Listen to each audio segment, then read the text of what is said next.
Bonjour, je suis heureuse de vous retrouver ce soir pour une nouvelle émission de Lumière intérieure. Nous accueillons un grand reporter et écrivain, Liseron Boudoul. Bonjour Liseron. Bonjour. Merci de nous faire l'honneur de venir sur KTO. Vous êtes interdite dans plusieurs pays, mais sur KTO, on vous a réclamé. Merci beaucoup de m'accueillir. On est très honorés de vous recevoir. Est-ce que vous voudriez d'abord vous présenter en quelques mots? Alors professionnellement, je suis grand reporter de guerre, oui. Mais je ne couvre pas que les guerres, mais enfin ça fait quand même une bonne quinzaine d'années que malheureusement je suis un peu partout dans le monde pour essayer de raconter les guerres, les conflits, les situations de crise. Pourquoi je fais ce métier? Parce que j'estime qu'il faut aller justement là où les gens ont besoin de témoigner, oui. Et que de toute façon je sais très bien que je ne peux pas changer le monde, alors j'ai choisi de le raconter. Donc on a l'habitude de vous voir aux images avec un casque et un gilet pare-balles. Pas tout le temps, quelquefois j'ai aussi, vous savez, un petit voile noir dans certains pays où on l'exige. On vous voit aussi beaucoup avec un sac à dos et un voile, en effet, le micro à la main. En Afghanistan, c'est recommandé, en tout cas maintenant c'est obligatoire, de porter le voile islamique et même l'abaya, c'est-à-dire la robe, oui. Pour faire son métier. C'est pas gênant, je m'adapte au contexte. Mais voilà, il n'y a pas que le gilet pare-balles, ouais, et le casque. Et quelquefois, ça se fait sans gilet pare-balles et sans casque aussi. Tout dépend des conditions. Quand on est, par exemple, journaliste clandestin dans un pays en guerre, ce qui est l'exercice le plus difficile dans notre métier, il faut se cacher. Il ne faut pas être visible tout de suite en tant que journaliste. Donc là, quelquefois, on s'adapte et on adopte la tenue d'un citoyen ou d'une citoyenne lambda. Et dans quel pays ceci vous est arrivé, par exemple? En Syrie, ouais. Quand je suis passée en clandestine, donc à travers la frontière turque, quand le printemps arabe débutait. Ouais. Donc il fallait aller couvrir aussi le côté révolutionnaire. Il y avait le côté Bachar al-Assad avec, ouais. Un journaliste, un autre de mes collègues qui avait le visa, ouais. Du régime, mais il fallait aussi couvrir le côté révolution. Ouais. Donc il fallait passer clandestinement par la frontière turque. Et puis après, quand on arrivait, après un périple un peu compliqué, la nuit, en coupant les barbelés à travers la frontière turque, parce qu'il ne fallait pas se faire non plus... vous n'aviez pas de faux papiers, rien du tout? Non, on y allait avec un guide, donc ouais. Forcément lié au groupe de révolutionnaires, puisqu'on les appelait comme ça à l'époque, qui nous accueillaient. Et puis à l'intérieur de cette zone, qui était la zone frontalière, où il y avait beaucoup de manifestations anti-régime, il fallait se cacher. Donc on se cachait chez des familles qui nous accueillaient. On changeait de maison tous les soirs. Mais malgré tout, un jour, on a été repérés. Donc il a fallu partir en pleine nuit, vite récupérer nos quelques affaires et reprendre la voie de la montagne pour aller se cacher dans la montagne. Parce qu'il y avait beaucoup d'espions du régime qu'on appelait les Shabiha. Et comme ce n'était pas encore une zone totalement acquise aux révolutionnaires, on pouvait rencontrer quelqu'un qui allait vous dénoncer, par exemple. Voilà, ça raconte un peu cet exercice de reporter dans un pays en guerre, en mode clandestin. Et donc là, il faut s'habiller en incognito. En syrienne. Donc j'étais habillée, alors certes, j'avais une robe longue et un voile, mais j'étais habillée comme les syriennes que je croisais. Et vous avez caché vos cheveux blonds? Alors ça aussi, oui. Donc je mets toujours sous le bandeau, en fait, un autre bandeau qui me colle bien qui montre pas les cheveux, parce que effectivement, des cheveux blonds dans ces pays-là, c'est pas anodin. C'est pas très fréquent. Ouais. Et donc vous auriez été repéré et dénoncé, qu'est-ce qui se serait passé? Une arrestation. Oui. Et puis après, on peut tout imaginer dans le régime de Bachar al-Assad. Bachar al-Assad disait une caméra est plus dangereuse qu'une Kalachnikov. Ah oui. Ça veut tout dire. J'ai des amis qui m'ont aidé, des amis syriens qui m'ont aidé à travailler. Quand j'y allais, j'y suis allée 3 fois en clandestine, et qui ont été arrêtés par la suite et qui sont morts sous les tortures dans les geôles du régime. Voilà. C'est ça le quotidien aussi d'un reporter de guerre. Alors peut-être on croise des gens qui nous aident, mais qui prennent beaucoup de risques pour nous aider. Ouais. Et on a besoin d'eux sur le terrain. Et après, vous vivez avec ce souvenir. Et après, on vit avec ce souvenir qui est souvent lourd à porter. Et cette dette aussi. On ne revient jamais indemne de ce genre de reportage. On laisse une partie de soi, parce qu'on vit des moments très forts, intenses humainement. Ouais. Et puis moi, je reviens toujours avec une partie de ce que je vis.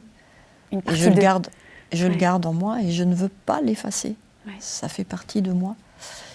Et c'est comme ça que je vis ce métier et je ne changerai pas de méthode.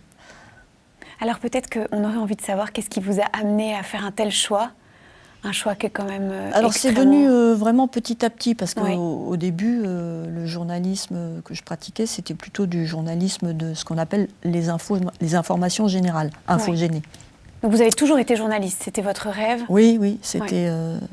J'avais en fait 2 ambitions, ou journaliste ou diplomate, puis finalement j'ai choisi la voie du journalisme, qui m'a comblée, mais qui n'est pas une voie facile, parce qu'on sacrifie beaucoup de choses, en tout cas pour faire ce métier à fond, et dans le reportage à risque, il faut être volontaire. Ah bah oui, voilà.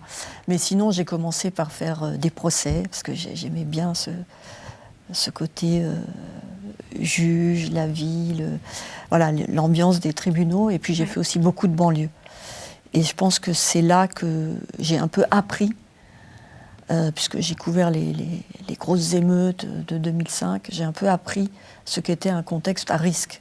C'était pas la guerre, mais quelquefois ça y ressemblait. D'accord. En tout cas dans certains moments très vifs de colère intense. Et j'aimais aussi aller dans cette partie du monde qui était un peu délaissée, et pas très aimé par les journalistes en règle générale. Et quand je partais pour aller en banlieue faire des reportages, je me disais, au-delà du périphérique, c'est un autre monde. Et j'y allais comme une découverte d'un autre monde. À l'aventure un peu. Dans laquelle je devais me forcer à aller parler à des gens qui ne me voyaient pas forcément comme une bienvenue ou une amie. Et je trouve que ça a été très formateur. Et en même temps, j'ai découvert que dans ces banlieues, certes, il y avait des problèmes, mais il y avait aussi des personnes qui méritaient qu'on y aille, qui avaient besoin de témoigner, et ça nécessitait tout un travail de compréhension, d'enquête sur le terrain, que je trouvais très très important. Et petit à petit, voilà, on m'a dit, puisque tu as fait les banlieues, que tu t'en es sortie, j'étais peut-être la seule fille à l'époque à aimer travailler dans les banlieues, tu peux remplacer quelqu'un en Irak. Et du coup, voilà, j'ai remplacé quelqu'un qui ne pouvait pas. Ça a commencé en Irak? Oui. Ça, c'était en quelle année? Ça devait être autour des années 2005, à peu près. Et j'ai remplacé quelqu'un. Et du coup, mes reportages ont été un peu remarqués.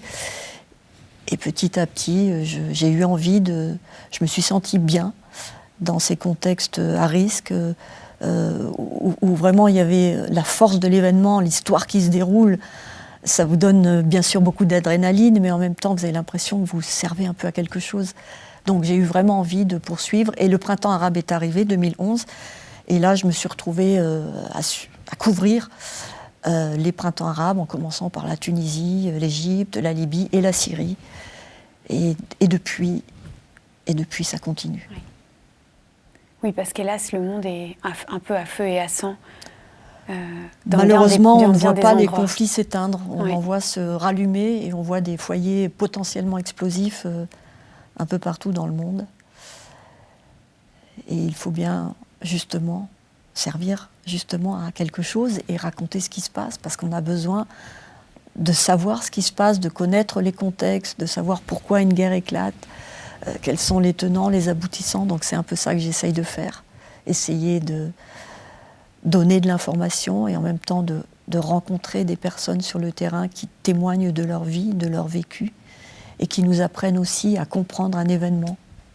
Alors justement, nous allons pouvoir regarder maintenant quelques images que vous nous avez apportées. On va faire ça tout de suite. Nous prenons la route, qu'on appelle ici la route des massacres. Les organisations humanitaires ne viennent plus dans cette zone. Nous venons de passer là où il y a chaque fois des embuscades créées par les groupes armés. Ils entrent dans les villages, ils massacrent, ils pillent, ils incendient des maisons. C'est une zone très dangereuse. Ce que nous découvrons ici dépasse ce que nous avions imaginé. Dans un champ, des croix alignées, des visages plongés dans la douleur. Ces habitants appartiennent à une communauté d'éleveurs de bovins persécutés régulièrement par un groupe armé féroce. Léonard évoque des disputes de territoire, des vengeances tribales. Il nous explique qu'il y a 3 mois, des miliciens enragés sont venus pour capturer 15 villageois. Ils ont arrêté, ligoté avec des moustiquaires. Vous connaissez les moustiquaires? Oui. Et puis les amener dans la fosse vivants. Ils ont été enterrés, ensevelis vivants, en état vivant là-bas, là où ils ont été arrêtés. Vous vous sentez abandonné? Abandonnés catégoriquement. Et donc là, vous venez presque tous les jours? Nous marchons avec ces habitants vers leurs maisons attaquées, brûlées par des miliciens impitoyables. Toute la famille a été tuée dans cette maison. Il n'y a que 2 enfants qui sont restés en vie. Comment ils ont tué les gens? À l'aide de la machette. Oui. Découpés comme ça. Découpés, voilà. La machette, symbole de cette barbarie. Elle est partout ici, car c'est un outil indispensable pour avancer dans ces forêts tropicales.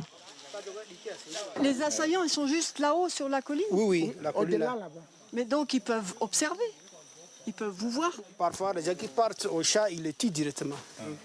Alors peut-être que vous aimeriez réagir à ces images en République démocratique du Congo? Oui, dans cette zone qui s'appelle le Kivu, qui est une région située complètement à l'est de la République démocratique du Congo, à la frontière avec le Rwanda, et où il y a un conflit qui dure depuis 30 ans maintenant, et qui fait des centaines de milliers de morts, et dont on ne parle que très peu.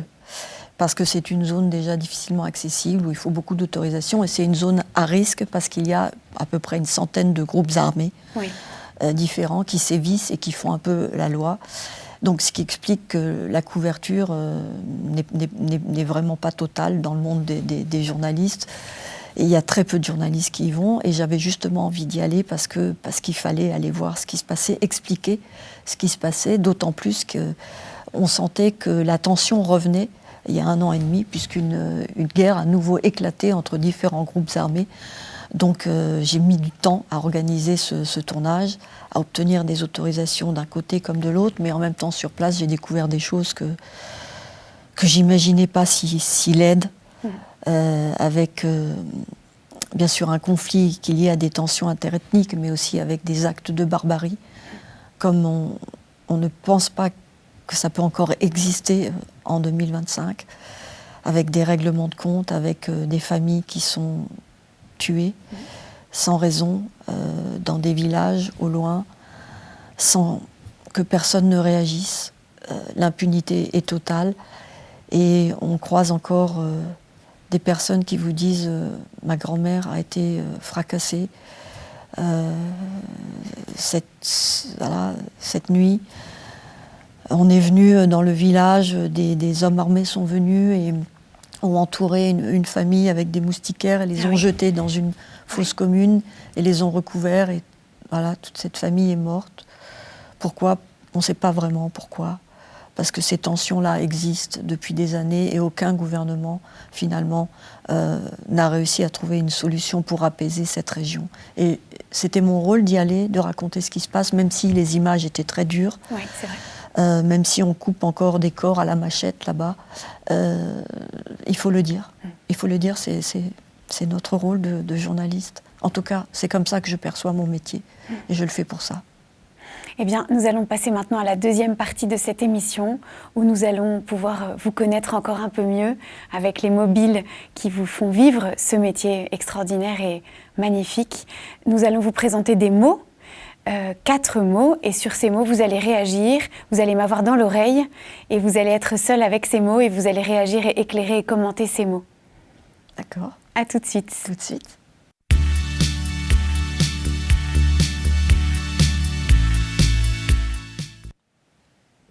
Je rappelle que nous sommes dans Lumière intérieure et que nous avons l'honneur de recevoir Liseron Boudoul, grand reporter.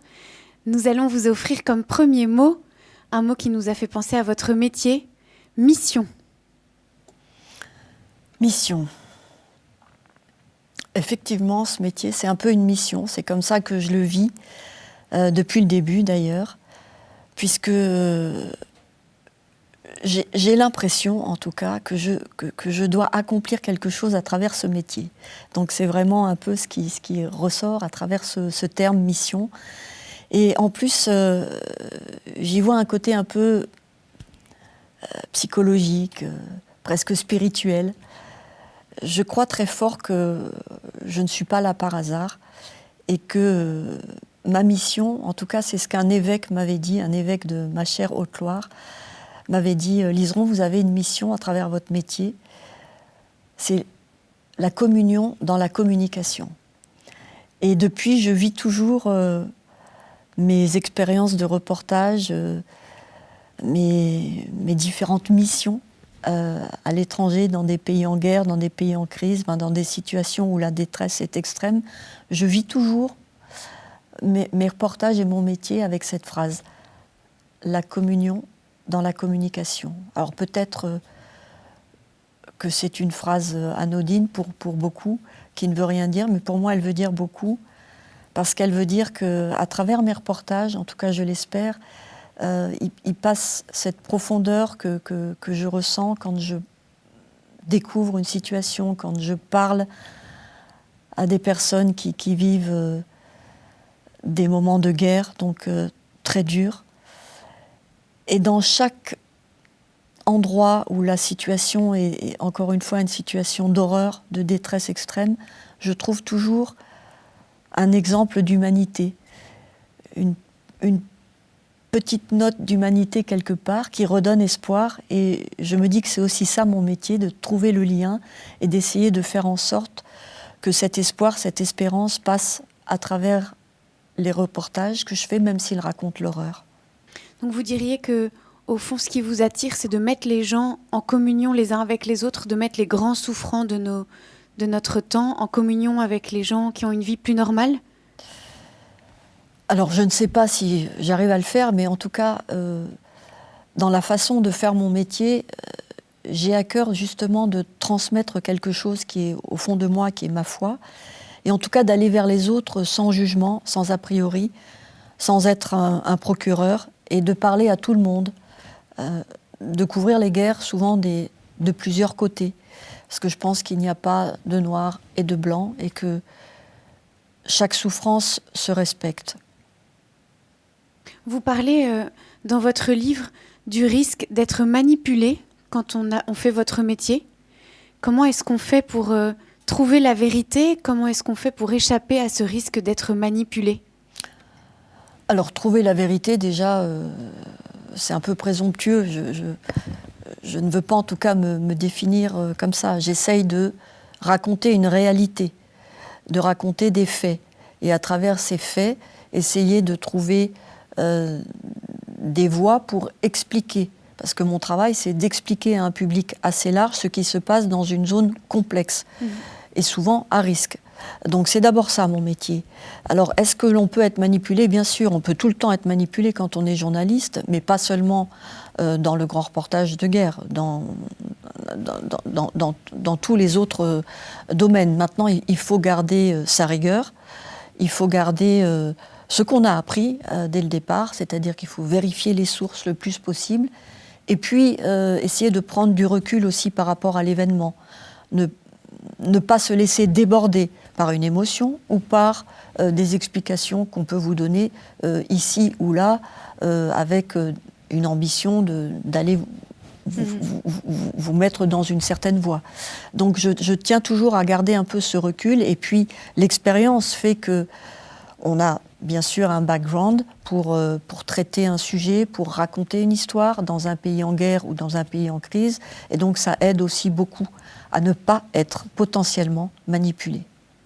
Vous dites qu'il faut ne pas se laisser submerger par ses émotions, et pourtant, d'ailleurs j'ai trouvé ça très touchant dans votre livre, on voit que votre cœur ne s'est pas du tout blindé, et on vous voit à plusieurs reprises pleurer devant des personnes en grande détresse, et on voit que votre cœur vraiment s'émeut pour la détresse.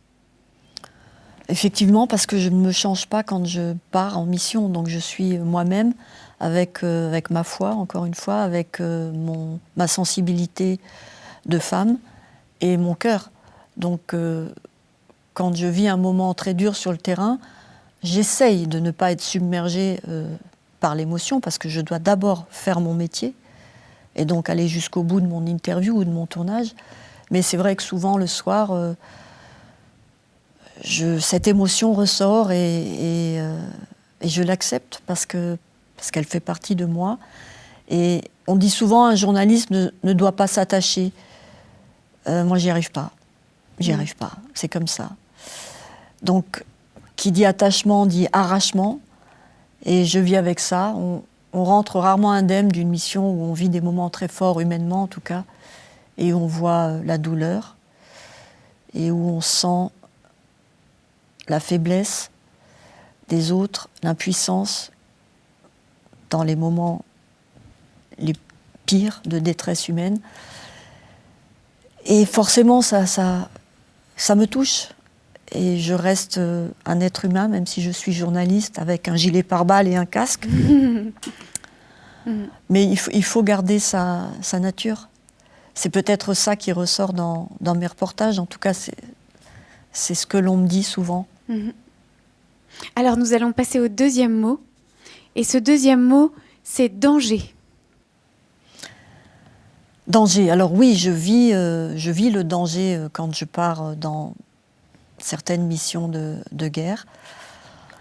Le danger, c'est pas quelque chose qui m'empêche de faire mon métier. Au contraire, j'ai presque l'impression que ça me dope un peu, parce que je me dis que même s'il y a le danger, je dois faire mon métier, parce qu'il y a des gens qui ont besoin, il y a des situations qui ont besoin que les journalistes se rendent sur place dans des endroits à risque, parce qu'il faut témoigner, il faut raconter ce qui se passe, parce que sinon, des zones peuvent devenir des zones d'ombre, des zones noires, où on ne peut plus aller, où on ne sait plus ce qui se passe.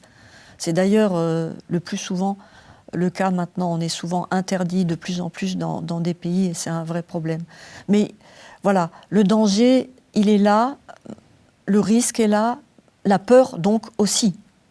La peur va avec le danger. Oui, d'ailleurs, c'est ça, une chose qu'on avait envie de vous demander, c'est est-ce que vous n'avez jamais peur de rien? Parce qu'on vous voit avancer dans ce petit reportage qu'on a vu tout à l'heure. D'ailleurs, il y a un moment où on vous voit avancer dans une zone très, très dangereuse, où quelqu'un vous dit « ici, c'est très, très, très dangereux » et insiste, et on imagine que vous êtes derrière la voiture. Comment est-ce que vous réagissez là, à ce moment-là, quand on vous dit « c'est très, très dangereux ici » Comment Liseron Boudoul, dans son cœur, réagit?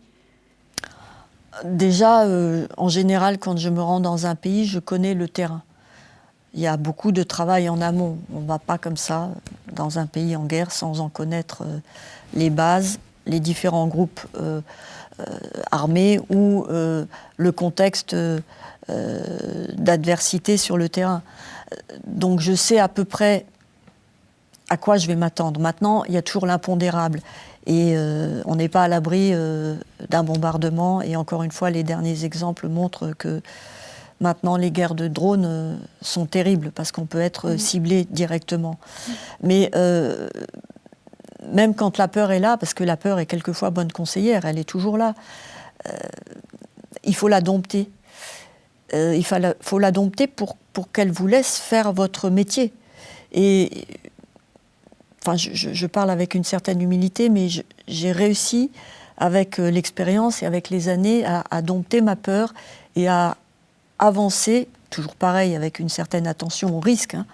Il ne s'agit pas d'être complètement fou sur un terrain et de faire n'importe quoi. Mais il faut la gérer, cette peur, pour pouvoir faire son travail. C'est peut-être une capacité que j'ai développée au fur et à mesure de la couverture de terrains de guerre. Donc c'est l'événement qui a provoqué que vous avez réussi à dompter votre peur. Vous avez des techniques?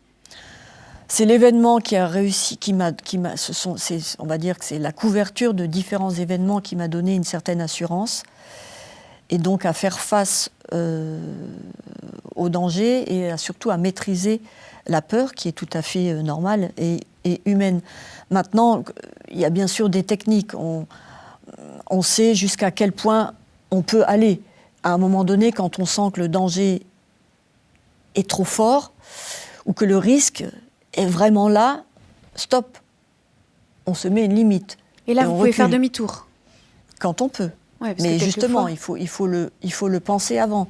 Ce métier se pense avant. On ne va pas sur le terrain sans penser aux différents contextes dans lesquels on peut se retrouver.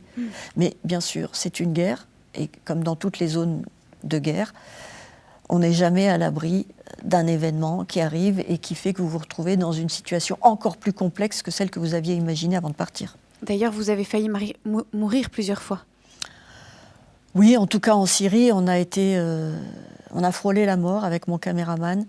À l'époque, justement, quand on était dans cet exercice de journaliste clandestin dans un pays en guerre, qui est encore une fois l'exercice le plus difficile dans notre métier, parce qu'il ne faut pas se faire prendre et en même temps, il faut couvrir le contexte de réalité de guerre qui est là. Et effectivement, on avait été repérés par les agents du régime au cœur de la guerre d'Alep, dans la vieille ville. Et en pleine nuit, on était hébergés dans une famille qui nous cachait pour la nuit. Tout à coup, 5 heures du matin, bombardement de la maison, tout a explosé autour de nous, les vitres, le plafond. Par chance, on n'a rien eu, mon caméraman et moi, et on a juste eu le temps de mettre nos chaussures, parce qu'on dort toujours habillé dans ces cas-là, quand on sait qu'il y a un risque qui est là. Et on est parti à travers les rues dans la vieille ville d'Alep, et en sortant, d'autres avions bombardaient. Je me rappelle que devant la boulangerie, puisque les gens vont très tôt chercher le pain le matin en Syrie, et la boulangerie a été bombardée, tout était en feu. Une maman m'a demandé de l'aide, et là je me suis dit, si je reste, je mets ma vie en danger. Qu'est-ce que je fais? J'ai continué à courir, je m'en suis voulu. J'ai souvent cette scène qui revient, mais là il fallait se sortir de ce contexte-là, quoi. Donc l'idée c'était de sortir le plus vite possible, et j'ai suivi mon guide qui était aussi mon chauffeur par des petites rues. On a réussi à sortir de là, alors qu'il y avait des hélicoptères qui nous ciblaient directement dans les traboules qu'on empruntait à travers les petites ruelles. Donc là, oui, voilà, on a vraiment frôlé la mort. On s'en est sorti. J'ai aussi vécu des moments très durs à Mossoul, dans la guerre contre Daesh, en Libye, pendant le printemps arabe, pendant la guerre, puisqu'il y avait une vraie guerre entre les forces de l'OTAN et le régime de Tripoli, de Kadhafi. Voilà, ce sont des moments qui sont là, mais qui ne m'ont jamais fait dire « j'y retourne plus ». J'ai eu peur, j'ai frôlé la mort, j'y retourne plus. Au contraire, j'ai toujours envie de retourner. Le danger, la peur, finalement, ne m'ont jamais arrêté. Je ne sais pas pourquoi, je ne sais pas l'expliquer, c'est en moi. Mon envie, ma curiosité, mon envie de faire mon métier est plus forte que la peur. Et quand on part en mission guerre, quand on ferme la porte de son appartement, on se dit j'espère que je reviendrai. Mais il ne faut pas vivre avec cette angoisse-là, il faut dépasser ça pour faire son métier, qui est vraiment l'un des plus beaux métiers au monde, en tout cas pour moi. Pour vos proches, ça ne doit pas être rien non plus, de vous laisser faire ce métier, de vous laisser partir. Alors c'est vrai que la famille autour me dit toujours « fais attention à toi ». Voilà. J'ai toujours ce message depuis des années, quand je pars, que je lis, que je relis, et bien sûr que je fais attention. Mais mes proches comprennent que j'aime ce métier, que c'est une passion pour moi. En tout cas, je le vis comme une passion. Et comme toute passion, je le vis pleinement. Et heureusement, mes proches le comprennent et l'acceptent. Est-ce que vous diriez que d'avoir tant vu la mort de près, vous avez encore peur de la mort, ou est-ce que de la voir si proche, on n'a finalement plus peur de mourir? C'est pas que j'ai plus peur de mourir, mais je suis croyante. Ma foi est en moi. Donc je pense que quand ce sera le moment, ce sera le moment. C'est aussi pour ça que je fais ce métier, peut-être avec cette assurance. C'est pas moi qui vais décider du moment de ma mort, je pense. Et voilà, je pense que la foi, c'est la preuve de l'existence de ce qui ne se voit pas. Et donc, ce qu'on ressent à travers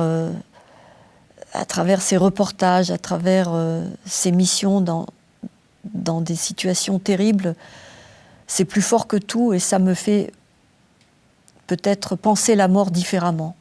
Et quand je vois, par exemple, des personnes dans des pays en guerre qui sont d'un courage admirable, je me dis que je ne dois pas penser à la mort, je dois penser à ces personnes-là qui se battent, qui nous donnent une leçon de vie. Et cette leçon de vie, je la porte en moi plus que la peur de la mort. Alors, le troisième mot, c'est retour. Retour. Alors déjà, c'est simple pour moi. Retour, c'est retour de mission. Parce que l'idée, c'est que quand on part en mission, il faut revenir. Et dans ce métier-là de reporter de guerre, il faut toujours penser à ça. Parce que justement, ça vous force à analyser le danger avant, pendant et après, bien sûr. Et donc, forcément, j'ai toujours ce mot-là en moi. Et je vis toujours avec l'espoir que je vais revenir et que je vais faire un bon reportage et que je vais réussir à décrypter une situation, à l'expliquer à des personnes qui vont être devant leur téléviseur et qui vont peut-être apprendre quelque chose ou en tout cas arriver à peut-être décrypter un contexte complexe sans forcément être là comme un juge, comme un procureur, mais en donnant seulement à voir. Et est-ce que quand on revient, on est traumatisé ? Alors, personnellement, non. Je ne suis pas traumatisée. Cela ne veut pas dire que je n'ai pas des émotions profondes pendant les tournages, pendant l'émission et après l'émission, parce que mon métier ne s'arrête pas juste à aller faire un reportage, c'est-à-dire prendre des images, faire des interviews, revenir et tout oublier. Non, je reviens toujours avec une partie de ce que j'ai vécu en moi, que je n'oublie pas, que je ne veux pas oublier. Et je laisse toujours un petit peu de moi aussi. Voilà, c'est comme ça que je veux vivre ce métier. Votre cœur est peuplé de toutes les rencontres que vous avez faites, de tous ces souffrants que vous avez croisés sur votre chemin. Oui, et je les ai en moi et je ne veux pas vivre en oubliant ces moments très forts que je vis dans des missions et ce depuis des années. Et comme je vous le disais,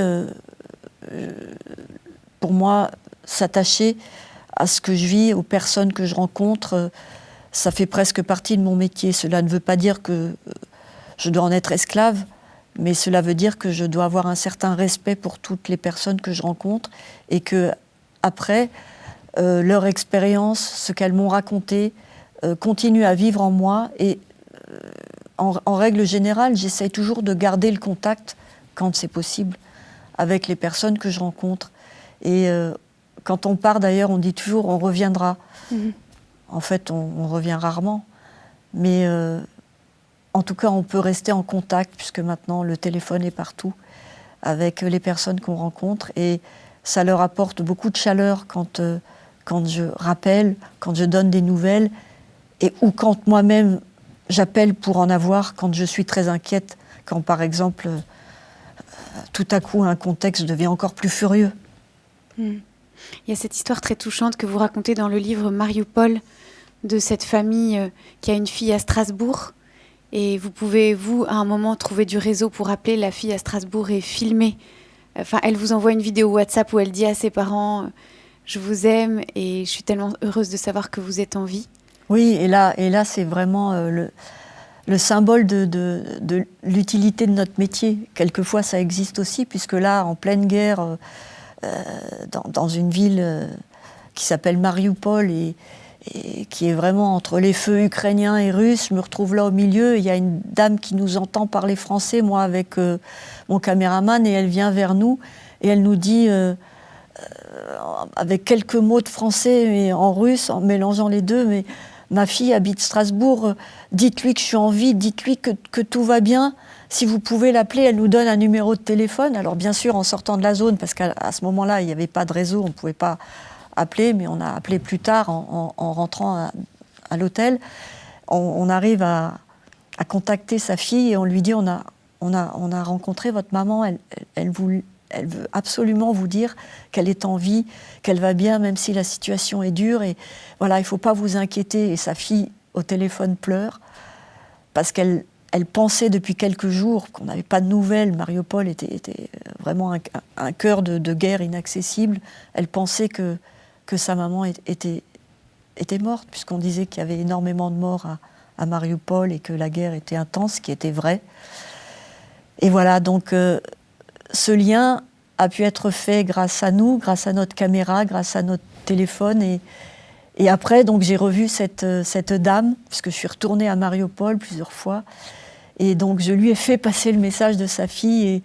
Et j'ai trouvé ce moment-là tellement fort humainement, tellement savoureux aussi, puisqu'on apportait un peu de bonheur dans ces rues où il n'y avait que des croix et des corps par terre. Là, c'est vraiment la phrase de l'évêque qui se réalise, la communion dans la communication. Tout à fait. Peut-être, j'ai une dernière question sur ce retour. Est-ce que la vie ordinaire paraît fade quand on a vécu de tels événements? Est-ce que ça paraît fade ou au contraire, est-ce qu'on est soulagé de retrouver l'ordinaire des jours? Ça fait du bien de revenir, parce qu'on ne peut pas vivre dans l'intensité comme ça, physique, émotionnelle, et en état de danger potentiel trop longtemps, parce qu'on y perdrait ses forces, voire son état d'esprit, voire son recul sur les événements. Donc on se mettrait en risque peut-être encore plus. Donc ça fait du bien de revenir, ça fait du bien de pouvoir marcher dans la rue sans se dire quelqu'un me suit, ou attention, derrière cette maison, il y a peut-être quelqu'un qui se cache avec une Kalachnikov. Donc ça, bien sûr que ce sont des moments que j'apprécie, et il me faut toujours 1 ou 2 jours d'ailleurs pour arriver à revivre un peu normalement. Vous perdez jamais le sommeil? Je ne l'ai jamais vraiment, le sommeil. Donc, vous ne devez pas beaucoup dormir quand vous êtes menacé d'un bombardement. Oui, mais je fais avec, et en tout cas je l'accepte. Mais tout ça pour dire que voilà, la vie ordinaire, normale, ne me paraît pas fade pour autant. La vie ordinaire est faite de moments très forts aussi. Et la foi que j'ai me donne aussi des forces à voir aussi la détresse autour de nous, parce qu'elle existe aussi autour de nous, et la douleur existe aussi dans nos vies. C'est une autre forme de douleur. Alors nous allons passer au dernier mot qui peut-être nous permettra de vous entendre plus parler de cette foi dont vous parlez. Et ce dernier mot, c'est espoir. L'espoir, c'est vraiment je crois, le mot que je préfère. Espoir, espérance. Espérance a un côté plus spirituel, plus religieux, mais je vis en moi avec l'espoir toujours. Avec l'espoir que la situation va s'arranger, avec l'espoir que dans chaque être humain, il y a une part sombre, une part positive, une part négative, mais voilà, je ne fais pas ce métier pour être un juge, pour être quelqu'un qui va penser que telle situation est meilleure que l'autre et que je dois raconter ça plus qu'autre chose. Non, je vis toujours avec l'espoir que il y a de l'humanité partout, même dans les contextes de guerre les plus horribles, même parmi les contextes de barbarie atroces, comme par exemple au Kivu, comme on l'a vu sur cet extrait de reportage. Je pense que ça fait partie de la foi aussi, l'espoir. Même si Jésus a douté, les moments de doute, finalement, sont balayés par cet espoir qui revient toujours. On vous voit prier plusieurs fois. En tout cas, dans les livres, ça revient, que vous priez. Les gens vous voient prier. Ce Charles d'Anjou qui vous accompagne vous voit prier. Qu'est-ce que vous faites quand vous priez ? En général, je prie quand je suis seule, comme souvent. Le soir, le matin, quand j'en ai besoin, quand j'en éprouve le besoin. Mais j'ai toujours mon chapelet avec moi quand je pars en mission, et je le garde dans ma poche ou dans mon petit sac à dos, et je le sors et je le presse dans ma main, et je fais ma prière, ou je pense très fort à quelqu'un ou à quelque chose, et j'ai besoin de ce lien au divin, de ce lien à Dieu. Ma foi fait vraiment partie de moi, et quand je pars en mission, je ne me construis pas un autre personnage. Je ne suis pas le reporter de guerre invincible. Je reste avec ma faiblesse, ma sensibilité, et ma foi est là, et ma foi me soutient, ma foi m'aide. Cela n'empêche pas d'avoir des moments où l'on doute, ou des moments où l'on se sent faible, des moments où l'on se sent sans force. Mais la prière m'aide beaucoup, fait partie de ma vie. Et toujours ce même évêque m'avait dit celui qui ne prie pas, il est foutu. Et ça, vous l'avez expérimenté? C'est presque naturel chez moi, la prière, depuis toujours. Donc la prière vous donne une force, la force de la présence de Dieu dans cette détresse infinie? Me donne une force, mais pas seulement. Elle crée un lien avec l'au-delà, avec le divin. La prière est d'abord faite pour créer un lien. Quand on ne sait plus où on est, quand on ne sait plus quoi penser, on prie. Et encore une fois, la foi, c'est ce qu'on ressent. C'est la preuve de l'existence de ce qui ne se voit pas. Et quand ça ne se voit pas, on parle à quelqu'un. On essaie de trouver un lien avec quelqu'un. On essaie de trouver un lien avec l'au-delà, avec la force divine. Donc quand vous dites, tout à l'heure, vous nous disiez la mort, ce sera le moment venu, un moment que Dieu aura décidé. Pour vous, la mort, c'est voir le visage de celui à qui vous avez parlé tout au long de votre vie, avec qui vous avez été en lien par la prière tout au long de votre vie? Oui, en même temps, la mort, c'est aussi la mort terrestre. J'ai vécu la mort de maman, puisque je l'ai suivie jusqu'à son dernier souffle. C'était ma volonté, il y a 5 ans. Et donc, je sais ce que c'est de vivre une année de souffrance en période finale de maladie d'Alzheimer. Et j'ai arrêté mon travail pendant 1 an pour rester avec maman, pour justement qu'elle ne soit pas seule dans la mort. Et donc, je l'ai vue de près, cette mort, même si je la vois dans les théâtres de guerre, voir des corps mutilés, voir des corps sur le trottoir qui ont été victimes de bombardements, de tirs. C'est une chose, voir la mort de sa propre maman en face. Je pense que c'est ce qui a le plus dur dans la vie. Et la foi, à ce moment-là, est là, parce que comment vivre autrement? Ça donne un sens à ma vie, et ça a donné un sens à sa vie et à sa mort. Vous sentez sa présence encore aujourd'hui? Toujours. Oui. Donc ce lien demeure? Toujours. Oui. Elle est toujours là. Toujours. Merci beaucoup. Merci. Nous allons passer maintenant à la dernière partie de cette émission. Je vous rejoins tout de suite.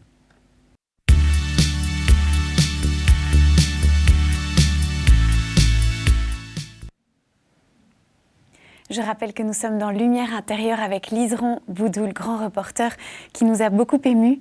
Merci beaucoup. Liseron Boudoul, comment est-ce que vous avez vécu ce moment des mots? En fait, quand j'évoque cet épisode qui a été dur, une fin de vie avec sa propre mère, je pense que c'est dur pour tout le monde, pas seulement pour moi. Mais j'ai toujours en tête ce dernier regard, et à travers ce dernier regard, ce dernier souffle, j'ai senti qu'elle me faisait aussi passer un message. Continue, et sois forte. Ça ne veut pas dire ne pas être doux. Voilà, on peut être fort et doux en même temps, et être sensible aux douleurs des autres et recevoir l'émotion des autres. Je trouve que c'est ce qui fait un peu la chaleur d'un reportage aussi, quand on arrive à faire passer l'émotion des autres au-delà de sa propre narration. Et donc voilà, ma mère, c'est ma lumière intérieure. Ça correspond bien à votre émission. Ah oui. Mais c'est vraiment ça. De quelle manière est-elle votre lumière intérieure? Parce qu'elle m'a apporté cette foi déjà. Elle était très croyante, maman. Et, donc elle m'a transmis ça. Elle m'a transmis les valeurs d'amour, de fraternité, de regard sur les autres, sans jugement, d'acceptation de la différence. Et voilà, elle m'a nourrie et ces valeurs sont si importantes pour moi, si belles que je fais en sorte d'essayer de les vivre, de les transmettre aussi. Et mes frères et moi, qui sommes très proches, on vit toujours avec ces belles valeurs que nous ont transmises nos parents. Et je crois que c'est ce qui fait aussi la force de la vie, quoi, de transmettre les valeurs qu'on a. Et vous les transmettez à nous aujourd'hui. Il y avait une question sur laquelle j'aurais bien voulu qu'on achève cet entretien. Qu'est-ce que vous diriez à un jeune qui vous dirait moi, on entend beaucoup cette phrase, moi j'ai vu trop de souffrance dans le monde, il y a trop de malheur, trop de guerre, Dieu n'existe pas. On entend souvent ça. Et vous qui avez vraiment vu de vos yeux et traversé des champs en ruine de bataille et des villes dévastées, vous n'avez pas perdu la foi. Donc qu'est-ce que vous diriez à ces gens qui disent Dieu ne peut pas exister, il y a trop de souffrance, trop de guerre? Quitte à croire ou ne pas croire, je préfère croire, vivre comme si Dieu existait de toute façon. C'est beaucoup plus beau, ça donne un sens à ma vie. Mais les horreurs de ce monde ne sont pas créées par Dieu. Par Dieu, oui. Elles sont créées par les êtres humains. Et on se demande d'ailleurs si quelquefois on ne va pas toujours plus dans le déclin et dans l'horreur. On se pose des questions, bien sûr.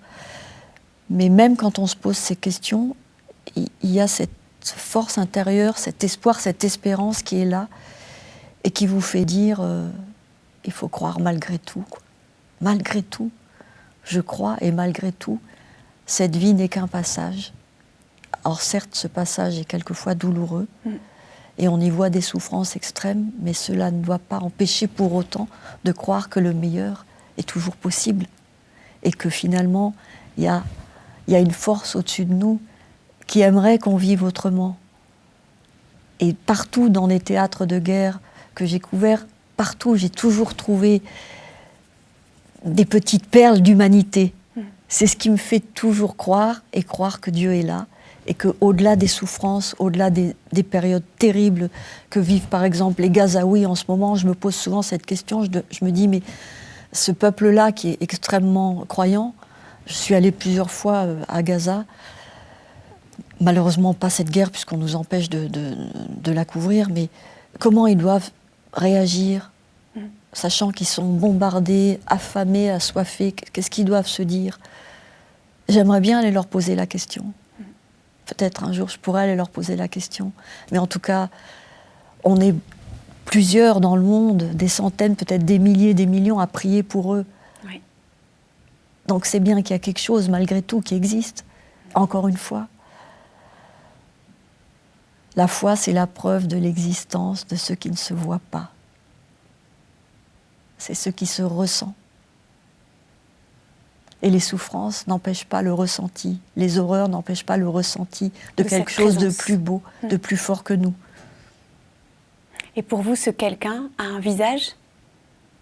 Ce quelqu'un, cette force, vous diriez qu'elle a un visage pour vous? La force divine. Vous faites le signe de croix Jésus. devant... Oui, ça m'arrive souvent. Ouais. Oui, ça m'arrive souvent, même en mission.